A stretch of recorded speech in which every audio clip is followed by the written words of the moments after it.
C'est un cadeau de la forêt.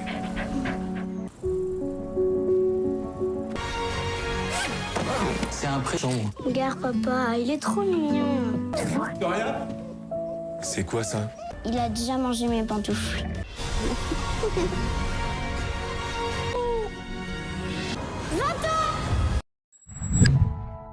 നമ്മുടെയൊക്കെ വീട്ടില് എന്തെങ്കിലും തരത്തിലുള്ള ഒരു പെറ്റുണ്ടാകുമല്ലേ? നമുക്കവരെ ജീവനായിരിക്കും. പക്ഷെ അവർക്കോ നമ്മളെന്ന് വെച്ചാൽ അവർക്ക് ലോകമാണ്. അവർക്ക് ആ ഒരു ചെറിയ ലോകത്തെ ഒരു വലിയ ഇടമാണ് നമുക്ക് തന്നിരിക്കുന്നത്. ഏറ്റവും കൂടുതൽ നന്ദിയുള്ള മൃഗം ഏതാന്ന് ചോദിച്ചാൽ പൊതുവെ എല്ലാവരും പറയും നായയാണെന്ന്. പക്ഷെ അങ്ങനെയല്ല. നമ്മൾ ചെറുപ്പം മുതലേ ഏതൊരു മൃഗത്തിനെ കൊണ്ടിട്ട് വളർത്തിയാലും അവയ്ക്ക് നമ്മള് ജീവനായിരിക്കും. അതുപോലെ വിക്ടോറിയ എന്ന് പറയുന്ന ഒരു ചെറിയ പെൺകുട്ടിക്ക് ഒരു മൃഗത്തിനെ കിട്ടുകയാണ്. നായ എന്ന് കരുതി വളർത്തി തുടങ്ങിയ ആ മൃഗം വലുതായപ്പോഴാണ് അവൾ അറിയുന്നത് അതൊരു ചെന്നായയാണെന്നുള്ള കാര്യം. ഒരു ചെന്നായയുടെയും മനുഷ്യന്റെയും ഇടയിലുള്ള ദൃഢമായ ബന്ധത്തിനെ കാട്ടിത്തരുന്ന 2021 ഫീൽ ഗുഡ് ചിത്രമാണ് വിക്കി ആൻഡ് ഹർ മിസ്റ്ററി. ഇനി കൂടുതൽ വലിച്ചു നീട്ടാതെ നമുക്ക് നേരെ കഥയിലേക്ക് കടക്കാം. സിനിമയുടെ ആരംഭത്തിൽ ഒരു കാടാണ് കാണിക്കുന്നത്. ആ കാട്ടില് വേട്ടക്കാര് പോകുന്നതും നമ്മളെ കാണിക്കുന്നുണ്ട്. ഈ വേട്ടക്കാര് കാടിനുള്ളിലുള്ള ചെന്നായകളെ എല്ലാം വേട്ടയാടി പിടിച്ചുകൊണ്ട് പോകാൻ വേണ്ടിയിട്ടാണ് വന്നിട്ടുള്ളത്.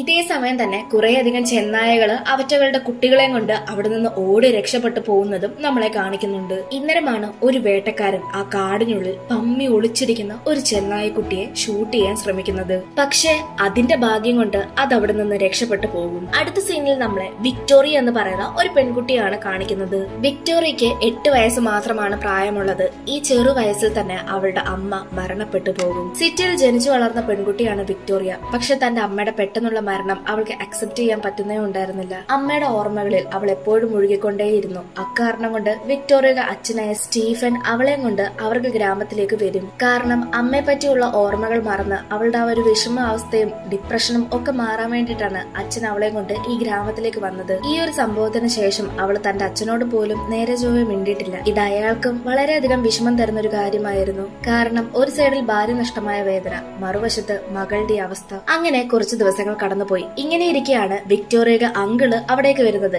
ഈ അങ്കിള് വിക്ടോറിയയുടെ അമ്മയുടെ ബ്രദറാണ്. അങ്കിളിനെ കണ്ടതും വിക്ടോറിയയ്ക്ക് വളരെയധികം സന്തോഷമായി. കാരണം ഈ അങ്കിളിനെ പരിചയമായത് തന്നെ തന്റെ അമ്മ വഴിയാണ്. അപ്പൊ അമ്മയുടെ ഓർമ്മകളും ഒക്കെ അവൾക്ക് വീണ്ടെടുക്കുന്ന ഒരു നിമിഷമായിരുന്നു. ഇദ്ദേഹം ഇപ്പൊ അവിടേക്ക് വന്നത് അവര് പുതിയതായിട്ട് മാറിയിരിക്കുന്ന ആ ഒരു വീടും സ്ഥലവും ഒക്കെ കാണാനാണ്. പിന്നെ പ്രത്യേകിച്ച് സ്റ്റീഫനെയും. സ്റ്റീഫൻ തന്റെ മകളുടെ ഇപ്പോഴത്തെ ഈ അവസ്ഥയെ പറ്റിയുള്ള കാര്യങ്ങളൊക്കെ അങ്കിൾ തിയറിയോട് പറയും. അദ്ദേഹം പറയുന്നത് എന്തെന്നാൽ അവളിപ്പോ ഒരു ചെറിയ കുട്ടിയല്ലേ, അപ്പൊ കാര്യങ്ങളൊക്കെ മനസ്സിലാക്കാൻ അവൾക്ക് കുറേയധികം സമയമെടുക്കും. മാത്രമല്ല അവൾക്ക് ഏറ്റവും പ്രിയപ്പെട്ട തന്റെ അമ്മയാണ് അവൾക്ക് നഷ്ടമായത്. പിറ്റേന്ന് രാവിലെ ആയിരിക്കുകയാണ്. സ്റ്റീഫൻ തന്റെ മകളുടെ മൈൻഡ് ഒക്കെ മാറ്റാൻ ശ്രമിക്കുന്നുണ്ട്. അവളെ ഹൈക്കിങ്ങിന് പോകാൻ വിളിക്കും. പക്ഷെ വിക്ടോറിയ ഒന്നും തന്നെ മിണ്ടില്ല. അതുകൊണ്ട് സ്റ്റീഫൻ അവിടെ നിന്ന് എഴുന്നേറ്റ് പോകും. കുറച്ചു കഴിയുമ്പോൾ നമ്മുടെ വിക്ടോറിയയും അയാളുടെ പുറകില് ഒന്നും മിണ്ടാതെ നടന്നു പോകുന്നുണ്ടായിരുന്നു. ഇത് കാണുന്ന സ്റ്റീഫന് സന്തോഷവും പ്രതീക്ഷയും തോന്നും. കാരണം തന്റെ മകളെ പഴയ രീതിയിൽ കൊണ്ടെത്തിക്കാൻ സാധിക്കുമെന്ന് അയാൾക്കൊരു വിശ്വാസം വരും. പിന്നീട് അവർ രണ്ടാളും അവിടെ നിന്ന് ഹൈക്കിങ്ങിന് പോകും. അങ്ങനെ രാവിലെ തുടങ്ങിയ നടത്തം അവര് നടന്ന് അവിടെ ഏറ്റവും വലിയ ഒരു മലയുടെ മുകളിലാണ് എത്തുന്നത്. ഈ ഒരു സമയം കൊണ്ട് തന്നെ വിക്ടോറിയ കുറെ നാളുകൾക്ക് ശേഷം സന്തോഷിക്കുന്നതും അവളുടെ അച്ഛൻ സ്റ്റീഫൻ കാണും. മാത്രമല്ല പെട്ടെന്ന് അവള് തന്റെ അച്ഛനെ കെട്ടിപ്പിടിക്കുകയും ചെയ്യും. പിന്നീട് കുറച്ചു നേരങ്ങൾക്ക് ശേഷം അവര് വന്ന വഴിയിലൂടെ തന്നെ തിരികെ വീട്ടിലേക്ക് പോകും.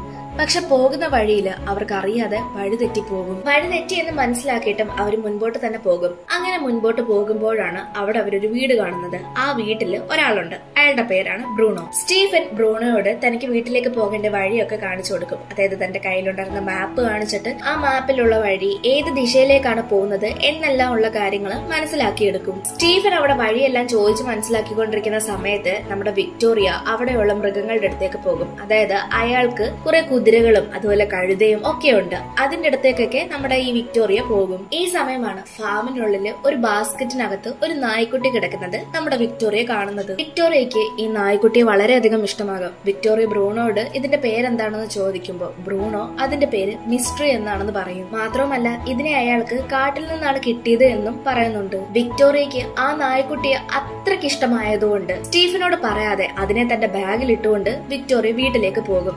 കാരണം സ്റ്റീഫനോട് പറഞ്ഞു കഴിഞ്ഞാൽ സ്റ്റീഫൻ ഒരിക്കലും ഇതിനെ വളർത്താൻ സമ്മതിക്കില്ല. ബ്രൂണോയ്ക്ക് ഒരു വണ്ടിയുണ്ട്. സ്റ്റീഫനെയും വിക്ടോറിയയും ബ്രൂണോ ആണ് അവരുടെ വീട്ടിലേക്ക് കൊണ്ടാക്കുന്നത്. വീട്ടിലെത്തിയ ശേഷം വിക്ടോറിയ സ്റ്റീഫൻ കാണാതെ മുകളിലത്തെ മുറിയില് നമ്മുടെ ഈ ചെറിയ നായ്ക്കുട്ടിയെ കൊണ്ട് പോകും. അവിടെ ആ നായ്ക്കുട്ടിയെ ഇട്ട് വളർത്താമെന്നും വിക്ടോറിയ വിചാരിക്കുന്നുണ്ട്. എന്തെന്നറിയില്ല, വിക്ടോറിയക്ക് ആ ഒരു മൃഗത്തിനെ കിട്ടിയതിനു ശേഷം വളരെയധികം സന്തോഷമായി തുടങ്ങിയിട്ടുണ്ട്. അത് സ്റ്റീഫനും അവളുടെ പെരുമാറ്റത്തിൽ നിന്ന് മനസ്സിലാക്കാൻ സാധിക്കും. പക്ഷെ സ്റ്റീഫൻ അറിയില്ല അതിന് കാരണം ഒരു നായ്ക്കുട്ടിയാണെന്നുള്ളത്. പകല് മുഴുവൻ വിക്ടോറിയ ആ നായ്ക്കുട്ടിയുടെ കൂടെയാണ്. എന്നിട്ട് സ്കൂളിൽ പോകാൻ നേരം അതിനെ അവിടെയുള്ള ഒരു കബോർഡിൽ വെച്ച് അടച്ചിട്ടാണ് പോകുന്നത്. തിരികെ വീട്ടിൽ വരുമ്പോൾ വീണ്ടും അതിനെ പുറത്തേക്ക് എടുക്കും. അങ്ങനെ ഈ കാര്യം കുറച്ചു ദിവസം നടന്നു പോയിക്കൊണ്ടേയിരിക്കും. അതായത് സ്റ്റീഫൻ കാണാതെ ഈ നായ്ക്കുട്ടിയെ ഒളിപ്പിക്കുക, എന്നിട്ട് ശേഷം അതിന്റെ കൂടെ കളിക്കുക, പിന്നെ ഒളിപ്പിക്കുക, പിന്നെ കളിപ്പിക്കുക എന്നെല്ലാം. സ്റ്റീഫനും അവളുടെ സ്വഭാവത്തിലും പെരുമാറ്റത്തിലും ഒക്കെയുള്ള ഒരു മാറ്റം ശ്രദ്ധിക്കാൻ തുടങ്ങും. കാരണം ആ ഒരു നായ്ക്കുട്ടി വന്നതിന് ശേഷമാണെന്നുള്ളത് സ്റ്റീഫൻ അറിയില്ലെങ്കിലും അയാൾക്ക് വളരെയധികം സന്തോഷം തോന്നും. തന്റെ മകളെ എന്നും സ്കൂളിലേക്ക് കൊണ്ടാക്കുന്ന സമയത്താണ് സ്റ്റീഫൻ അന്ന എന്ന് പറയുന്ന ഒരു സ്ത്രീയെ കാണാൻ ഇടയാവുന്നത്. അന്ന ഒരു വെറ്റിനറി ഡോക്ടറാണ്. അവർ രണ്ടുപേരും ഇപ്പൊ നല്ല ക്ലോസ് ആയിരിക്കുകയാണ്. അതായത് സ്കൂളിൽ വന്നും പോയുള്ള ആ ഒരു പരിചയത്തിലാണ് അവർ നല്ല ഫ്രണ്ട്സ് ആയിരിക്കുന്നത്. ഇങ്ങനെയെല്ലാം വളരെ സ്മൂത്ത് ആയിട്ട് പോയിക്കൊണ്ടിരിക്കുന്ന സമയത്താണ് ഒരു ദിവസം ഈ നായ്ക്കുട്ടി തന്നെ ആ കബോർഡിൽ നിന്ന് വെളിയിലേക്ക് ഇറങ്ങുന്നത്.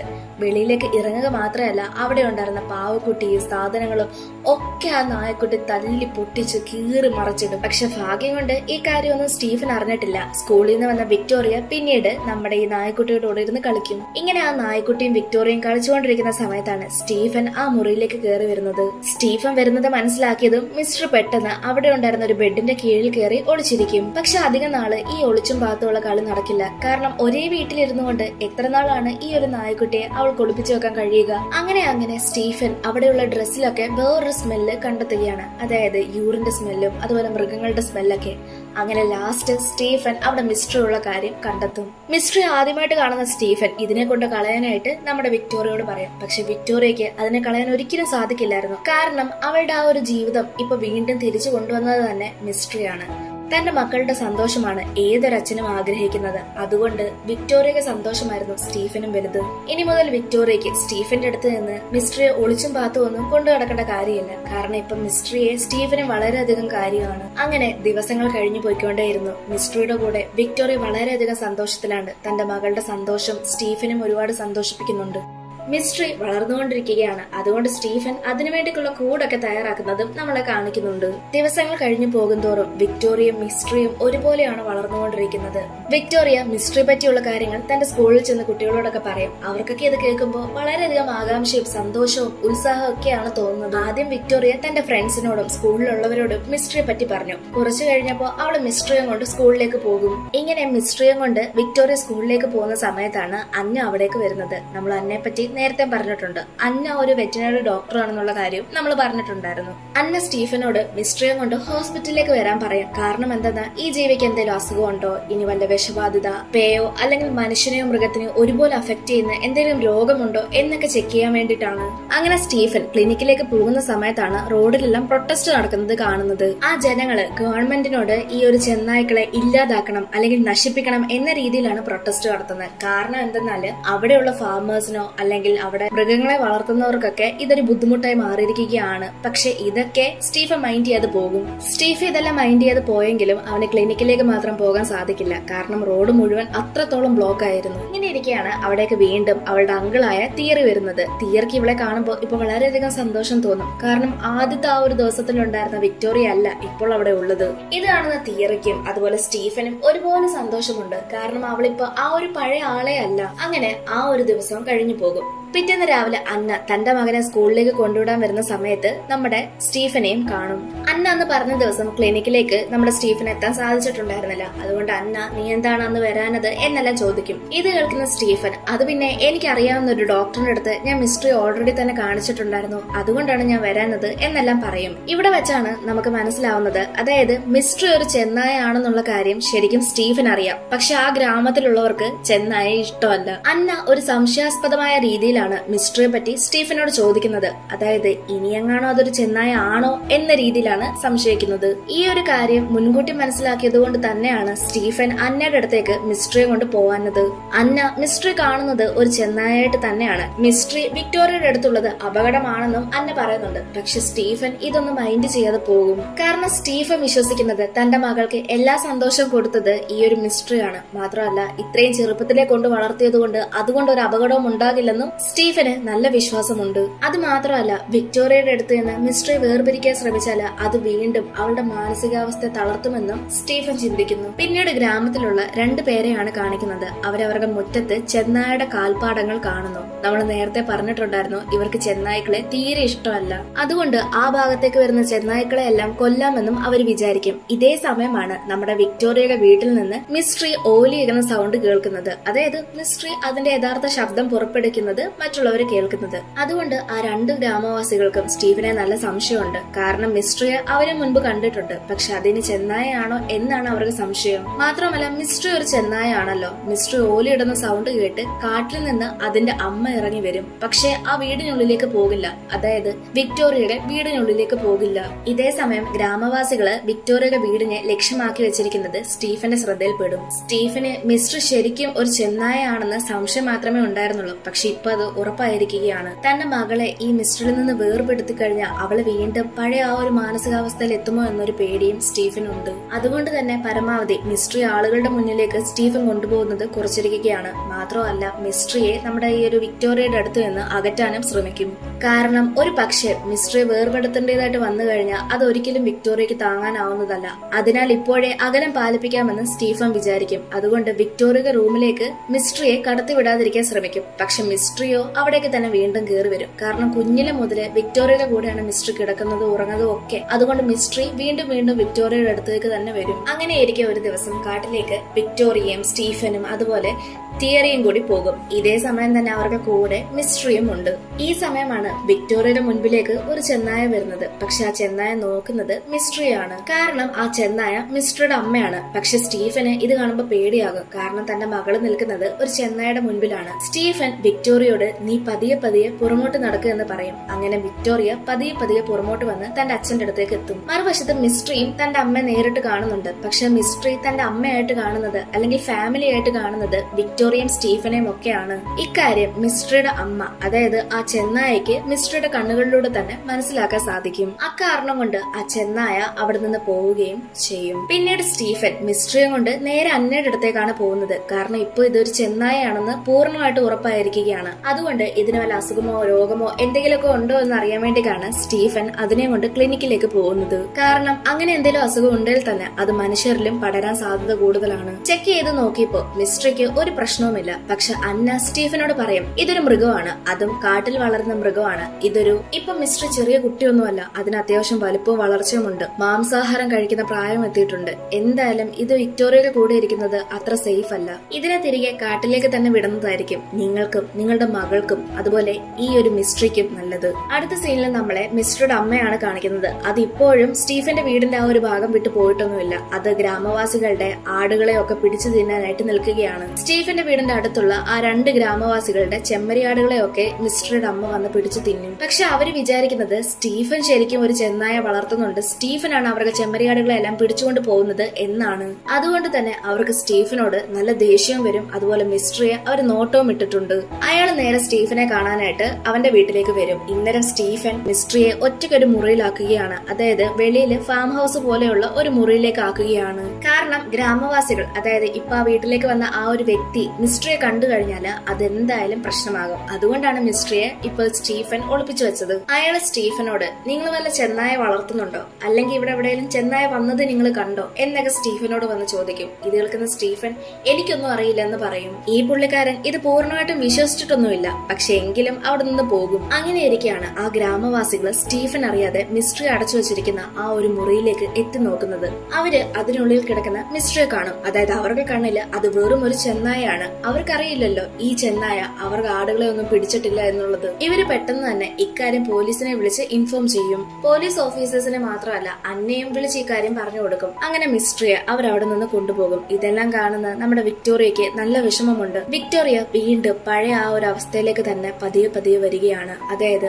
ആരോടും മിണ്ടാതെ, ഒറ്റയ്ക്ക്, സന്തോഷമില്ലാതെ, ചിരിക്കാതെ, കളിക്കാതെ, അച്ഛനോട് പോലും മിണ്ടാതെ ആവുകയാണ്. വിക്ടോറിയയെ വളരെയധികം വേദനപ്പെടുത്തുന്ന ഒരു കാര്യമായിരുന്നു മിസ്ട്രിയെ തന്റെ അടുത്ത് നിന്ന് അകറ്റുക എന്നത്. ഒറ്റയ്ക്കിരുന്ന് കരയുക, ഒന്നും കഴിക്കാതിരിക്കുക, ആരോടും മിണ്ടാതിരിക്കുക. അതായത് പഴയതിനേക്കാളും അവസ്ഥ വളരെയധികം മോശമായിക്കൊണ്ടേയിരുന്നു. സ്റ്റീഫനും തന്റെ മകളുടെ ഈ ഒരു അവസ്ഥ കണ്ടു നിൽക്കാൻ പറ്റുന്നുണ്ടായിരുന്നില്ല. അതുകൊണ്ട് ഒരു ദിവസം രാവിലെ വിക്ടോറിയയെ കൂട്ടിക്കൊണ്ട് ഗ്രാമവാസികളുടെ അടുത്തേക്ക് പോകും. അവിടെ വെച്ച് ഒരു മീറ്റിംഗ് നടത്താമെന്ന് വിചാരിക്കും. പക്ഷെ അവരാരും അതിന് സപ്പോർട്ട് ചെയ്യില്ല. അതായത് ഈ ഒരു ചെന്നായുടെ കാര്യത്തിൽ അവരെല്ലാവരും ഒറ്റക്കെട്ടായിട്ട് എതിര് പറയും. അവര് പറയുന്നതൊക്കെ വിക്ടോറിയ കേട്ടുകൊണ്ട് തന്നെയാണ് നിൽക്കുന്നത്. അവിടെ അന്നയും ഉണ്ടായിരുന്നു. അന്നയ്ക്കും ഗ്രാമവാസികളുടെ ഒപ്പം നിന്നാലേ പറ്റത്തുള്ളൂ. കാരണം അവളും അവിടെ തന്നെ താമസിക്കുന്നവളാണ്. മാത്രമല്ല അവൾ ഒരു വെറ്റിനറി ഡോക്ടറും കൂടിയാണ്. അതുകൊണ്ട് വിക്ടോറിയയെ സപ്പോർട്ട് ചെയ്യണമെന്നുണ്ടെങ്കിൽ പോലും അവൾക്ക് സപ്പോർട്ട് ചെയ്യാൻ പറ്റാത്ത ഒരവസ്ഥയിലായിരുന്നു. ഗ്രാമവാസികൾ ഒരു തരത്തിലും അടുക്കുന്നുണ്ടായിരുന്നില്ല. അതുകൊണ്ട് സ്റ്റീഫൻ തന്റെ ആ ഒരു ശ്രമം അവിടെ നിന്ന് വിട്ടിട്ട് പോകും. തിരികെ വണ്ടിയിലേക്ക് കയറുമ്പോൾ വിക്ടോറിയ തന്റെ അച്ഛനോട് ചോദിക്കുന്നുണ്ട്, ഇതൊരു ചെന്നായാണെന്ന് അറിഞ്ഞിട്ട് എന്തിനാണ് നിങ്ങൾ പിന്നെ ഇതിനെ വളർത്താൻ അനുവദിച്ചത് എന്ന്. ഇത് കേൾക്കുന്ന സ്റ്റീഫൻ,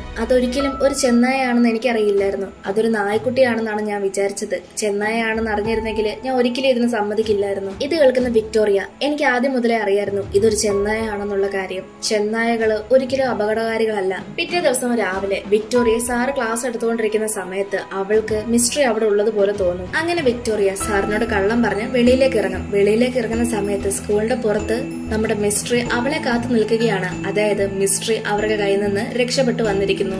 മിസ്ട്രിയെ കണ്ടത് വിക്ടോറിയയ്ക്ക് വളരെയധികം സന്തോഷമായി. അവൾ ആരും കാണാതെ മിസ്ട്രിയെ കൊണ്ട് ആ ഒരു കാട്ടിനുള്ളിലേക്ക് പോകും. മിസ്ട്രി ആണേലോ വിക്ടോറിയ പറയുന്നത് കേൾക്കാതെ കാടിന്റെ ഏറ്റവും ഉള്ളിലേക്ക് പോകും. കൂടെ വിക്ടോറിയയും പോകുന്നുണ്ട്. പക്ഷെ അങ്ങനെ ഉള്ളിലേക്ക് പോയി മലമുകളിലാണ് അവർ എത്തിപ്പെടുന്നത്.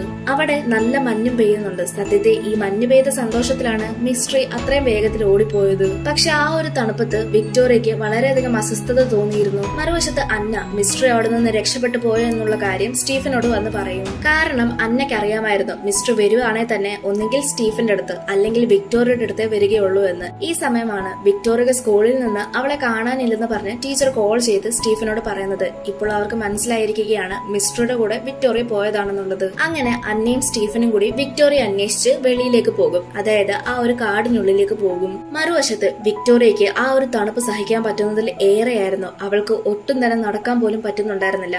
എന്നാൽ ഈ കാര്യം നമ്മുടെ മിസ്ട്രിക്ക് മനസ്സിലാക്കാൻ പറ്റുന്നുണ്ടായിരുന്നു. അതുകൊണ്ട് മിസ്ട്രി വിക്ടോറിയയും കൊണ്ട് സ്റ്റീഫന്റെ അടുത്തേക്ക് പോകാനായിട്ട് ശ്രമിക്കും. ഇതേ സമയം തന്നെ സ്റ്റീഫൻ അവരെ അന്വേഷിച്ച് കാട്ടിൽ വന്നിട്ടുണ്ടായിരുന്നു. അങ്ങനെ സ്റ്റീഫൻ മയങ്ങിക്കിടക്കുന്ന വിക്ടോറിയാണ് കാണുന്നത്. സ്റ്റീഫൻ അവളെ എടുത്തുകൊണ്ട് ബ്രൂണോയുടെ വീട്ടിലേക്ക് പോകും. കാരണം അവിടെ ബ്രൂണോയുടെ വീടാണ് അടുത്തുള്ളത്. ഇതേ സമയം അന്നയും തിയറിയും ബ്രൂണോയുടെ വീട്ടിലേക്ക് എത്തും. മറുവശത്ത് ഗ്രാമവാസികളെല്ലാം ആ കാട്ടിലേക്ക് പോയി ചെന്നായ്ക്കളെ എല്ലാം വേട്ടയാടാം അല്ലെങ്കിൽ കൊല്ലാം എന്ന ലക്ഷ്യത്തിലേക്ക് പോവുകയാണ്. പിന്നീട് നമ്മളെ വീണ്ടും വിക്ടോറിയാണ് കാണിക്കുന്നത്. വിക്ടോറിയ സ്റ്റീഫനോട് പറയുന്നുണ്ട്, മിസ്ട്രിക്ക് എന്തെങ്കിലും സംഭവിച്ചാൽ എനിക്ക് എന്നെ തന്നെ ഒരിക്കലും ക്ഷമിക്കാൻ സാധിക്കില്ല.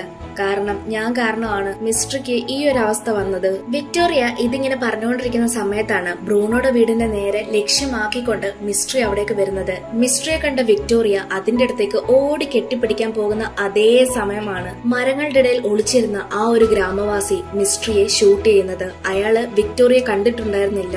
മിസ്ട്രിയുടെ ഈ ഒരു അവസ്ഥ കാണുമ്പോൾ വിക്ടോറിയ ഏങ്ങി കരയുന്നുണ്ട്. ഇതേ സമയം അവിടേക്ക് സ്റ്റീഫനും എത്തും. തന്റെ മകള് ഇത്രയധികം വിഷമിക്കാൻ കാരണം ആ ഒരു ഗ്രാമവാസിയാണ്. അതായത് അതിനെ ഇപ്പൊ ഷൂട്ട് ചെയ്ത ആ ഒരു ഗ്രാമവാസിയാണ്. ഇത് കാണുന്ന സ്റ്റീഫൻ അയാളെ ചെന്ന് ഒരുപാട് അടിക്കും. അയാള് മിസ്ട്രിയും വിക്ടോറിയയും തമ്മിലുള്ള ആ ഒരു സ്നേഹബന്ധം കാണുകയും ചെയ്യും. മാത്രമല്ല അവരോട് മാപ്പ് പറഞ്ഞ് അവിടെ നിന്ന് പോകും. മിസ്ട്രിയെ അവിടെ നിന്ന് ഹോസ്പിറ്റലിലേക്ക് എത്തിക്കാനുണ്ടായിരുന്ന സമയമുണ്ടായിരുന്നില്ല. നമ്മുടെ ഈ സ്റ്റീഫൻ ഒരു സർജനാണ്. അതുകൊണ്ട് ബ്രൂണോയുടെ വീട്ടിലേക്ക് മിസ്ട്രിയെ എടുത്തുകൊണ്ട് പോകും. എന്നിട്ട് അവിടെ വെച്ച് അതിനെ സർജറി ചെയ്യും. കുറെ നാള് വീണ്ടും കടന്നുപോയി. ഇപ്പൊ മിസ്ട്രി പഴയതുപോലെ ആരോഗ്യവാനായിട്ട് ഇരിക്കുകയാണ്. മാത്രമല്ല അന്ന ഗവൺമെന്റിന്റെ കയ്യിൽ നിന്ന് ചെന്നായ്ക്കളെ ഒന്നും കൊല്ലാൻ പാടില്ല എന്നുള്ള രീതിയിൽ ഒരു നോട്ടീസും തയ്യാറാക്കി. അതായത് ചെന്നായ്ക്കളെ സംരക്ഷിക്കണം എന്നുള്ള രീതിയിലും അതുപോലെ അതുപോലെ അതുങ്ങളെ കൊല്ലാൻ പാടില്ല എന്നുള്ള രീതിയിൽ ഒരു റൂള് പോലെ ഇറക്കിയിരിക്കുകയാണ്. മാത്രമല്ല മിസ്റ്ററി ഷൂട്ട് ചെയ്ത ആ ഒരു ഗ്രാമവാസി നമ്മുടെ ഈ വിക്ടോറിയയും മിസ്റ്ററിയും തമ്മിലുള്ള സ്നേഹബന്ധം കണ്ടിട്ടാണ് പോയത്. അതുകൊണ്ട് തന്നെ അയാള് ഇക്കാര്യങ്ങളൊക്കെ അവർക്ക് ജനങ്ങളോട് അല്ലെങ്കിൽ അവർക്ക് ഗ്രാമവാസികളോട് പോയി പറയും. അതുകൊണ്ട് തന്നെ ചെന്നായ്ക്കളെ ഇനി അവരും കൊല്ലാൻ ശ്രമിക്കില്ല എന്ന് തീരുമാനമെടുക്കും. അക്കാരണം കൊണ്ടുകൂടിയാണ് ഗവൺമെന്റ് ഈ ഒരു റൂള് തന്നെ ഇറക്കിയത്. പക്ഷെ ഫോറസ്റ്റിലെ ഒരു ജീവിയെ ഒരിക്കലും വളർത്താനുള്ള പെർമിഷൻ മാത്രം കൊടുത്തിട്ടുണ്ടായിരുന്നില്ല. അതുകൊണ്ട് വിക്ടോറിയ തന്റെ മനസ്സിനെ കല്ലാക്കിക്കൊണ്ട് മിസ്റ്ററിയെ തിരികെ ഫോറസ്റ്റിലേക്ക് വളരെ സന്തോഷത്തോടു കൂടി പറഞ്ഞയക്കും. മിസ്റ്ററിയോട് വിക്ടോറിയ നമുക്ക് ഒന്നിച്ചിരിക്കാൻ പറ്റിയില്ലെങ്കിലും എന്താണ്, നിന്നെ ഞാൻ ഒരിക്കലും മറക്കില്ല എന്നെല്ലാം പറയും. ഇതേ സമയം മിസ്റ്ററുടെ ഫാമിലി അവിടേക്ക് വരും. അതായത് അതിന്റെ അമ്മയും ഒക്കെ അവിടേക്ക് വരും. മിസ്റ്ററിക്ക് വിക്ടോറിയ വിട്ട് പോകണമെന്നേ ഉണ്ടായിരുന്നില്ല. തന്റെ കുടുംബം വന്നിട്ട് പോലും മിസ്റ്ററി വിക്ടോറിയെ പറ്റിയാണ് ആലോചിച്ച് നിൽക്കുന്നത്. പക്ഷെ വിക്ടോറിയ പറഞ്ഞതുകൊണ്ട് മിസ്റ്ററി വീണ്ടും തന്റെ കുടുംബത്തിന്റെ അടുത്തേക്ക് തന്നെ പോകും. മിസ്റ്ററി തന്റെ കുടുംബത്തിനൊപ്പം സന്തോഷമായിട്ട് ചാടിക്കളിക്കുന്നത് വിക്ടോറിയ നോക്കി നിൽക്കും. കുറച്ചു കഴിയുമ്പോൾ അവൾ അവിടെ നിന്ന് പോവുകയും ചെയ്യും. ആ ഒരു സീൻ അങ്ങനെ തന്നെ കാണിച്ചുകൊണ്ടാണ് വിക്കി ആൻഡ് ഹർ മിസ്റ്ററി എന്ന് പറയുന്ന ഈ ഒരു മൂവി തീരുന്നത്. ഈ ഒരു സിനിമയെ കൊണ്ട് ഉദ്ദേശിക്കുന്നത് എന്തെന്നാൽ ഓരോ ജീവിക്കും അതിന് വളരേണ്ട ഒരു സ്ഥലമുണ്ട്. അവിടെ ആയിരിക്കണം അത് വളരേണ്ടത്. പക്ഷെ ഒരു വന്യമൃഗമാണേലും നാട്ടിൽ ജീവിക്കുന്ന മൃഗമാണേലും അതുങ്ങൾക്കും ഫീലിങ്സ് ഉണ്ട്. നമ്മൾ അതിനെ എങ്ങനെ വളർത്തുന്നു എന്നതുപോലെ ഇരിക്കും ഓരോ ജീവിയുടെ പെരുമാറ്റം. അത് മാത്രമല്ല കാട്ടിലെ ജീവിയെ നാട്ടിൽ കൊണ്ടിട്ടാലും നാട്ടിലെ ജീവിയെ കാട്ടിൽ കൊണ്ടിട്ടാലും അതുങ്ങളുടെ സ്വഭാവം അവിടെയുള്ള സാഹചര്യം ചുറ്റുപാടും ഒക്കെ അനുസരിച്ച് സർവൈവ് ചെയ്യാൻ വേണ്ടി മാറിക്കൊണ്ടേയിരിക്കും. അതുകൊണ്ട് തന്നെ ഈ ഭൂമിയിൽ മനുഷ്യനുൾപ്പെടെയുള്ള എല്ലാ ജീവജാലങ്ങൾക്കും ജീവിക്കാനുള്ള അധികാരമുണ്ട് എന്നൊരു മെസ്സേജാണ് നമുക്ക് ഈ ഒരു മൂവിയിലൂടെ കിട്ടുന്നത്. നിങ്ങളുടെ വീട്ടിലും ഇതുപോലെ എന്തെങ്കിലും പെറ്റ്സ് ഉണ്ടെങ്കിൽ അതെന്താണെന്ന് കമന്റ് ചെയ്യുക. അതല്ല നിങ്ങൾക്കും ഇതുപോലെ വളരെ വെറൈറ്റി ആയിട്ടുള്ള പെറ്റ്സിനെ വേണമെന്ന് ആഗ്രഹമുണ്ടെങ്കിൽ അത് ഏത് ജീവിയാണെന്നുള്ളതും കമന്റ് ചെയ്യുക. നിങ്ങൾക്ക് ഇനി ഈ മൂവിയെ പറ്റി എന്തെങ്കിലും സംശയങ്ങളോ അഭിപ്രായങ്ങളോ ഉണ്ടെങ്കിൽ അത് തീർച്ചയായിട്ടും കമന്റ്സായി രേഖപ്പെടുത്തുക. ഇനി മറ്റൊരു വീഡിയോ ആയിട്ട് നമുക്ക് വീണ്ടും കാണാം.